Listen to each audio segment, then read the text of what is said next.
Seriously, though, we've heard a lot about extremism recently, a nastier, harsher atmosphere everywhere, more abuse and bother boy behavior, less friendliness and tolerance and respect for opponents. All right, but what we never hear about extremism is its advantages.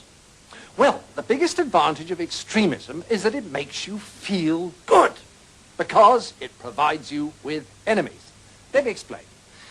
The great thing about having enemies is that you can pretend that all the badness in the whole world is in your enemies and all the goodness in the whole world is in you.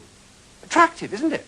So, if you have a lot of anger and resentment in you anyway, and you therefore enjoy abusing people, then you can pretend that you're only doing it because these enemies of yours are such very bad persons. And that if it wasn't for them, you'd actually be good-natured and courteous and rational all the time.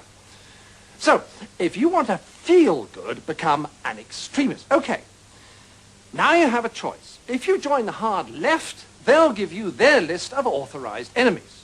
Almost all kinds of authority, especially the police, the city, Americans, judges, multinational corporations, public schools, furriers, newspaper owners, fox hunters, generals, class traitors, and, of course, moderates.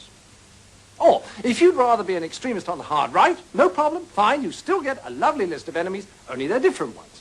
Noisy minority groups, unions, Russia, weirdos, demonstrators, welfare sponges, meddlesome clergy, peaceniks, the BBC, strikers, social workers, communists, and, of course, moderates.